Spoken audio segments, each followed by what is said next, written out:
Now, as we continue to talk about inflation, many of you are also thinking about your retirement plans. Colin Evans, a financial advisor with Evans Financial Group in Shreveport, joins us in the KSLA studio to continue a 5-part series on ways that taxes can rise while you're in retirement.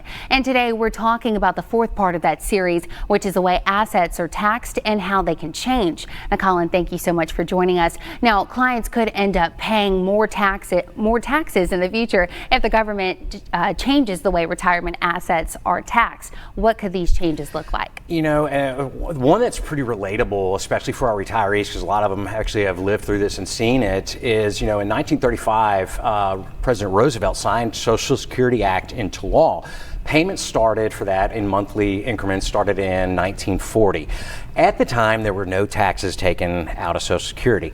But here comes the Reagan administration in about 1983.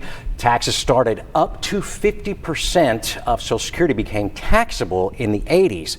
Then comes the Clinton administration in the early 90s, and they bumped it up even further to upwards of 85% can be taxed. So, Congress, when they get together, they have the capability to change the rules of the game, and that is specifically one that they have changed that does impact retirees, bottom lines that they're bringing home.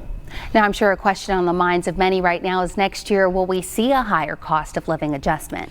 We did. They did approve that one. We are going to see a little over an 8%, which is the highest in about 40 years, which is pretty, I'd say, incredible.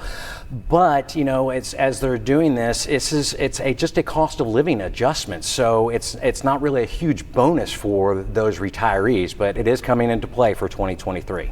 Now, are these truly increases in benefits, though? See, and that's where it kind of gets, they get kind of excited because we're going to see this, 8+%, oh gosh, my Social Security check's going to be a little bit bigger.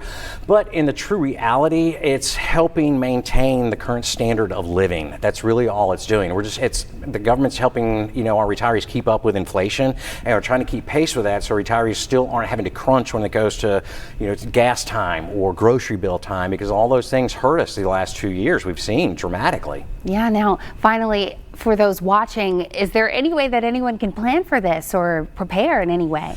It's tough it's a tough thing to prep for, because we don't know what the government can do when they have the capability to change the rules anytime. And the biggest thing is to consistently visit with your financial professional and reevaluate your goals every single year, because that is something to take into consideration. All right, Colin, definitely a lot of great information. And right now you can read all of today's top news and financial headlines right now on our KSLA News 12 app.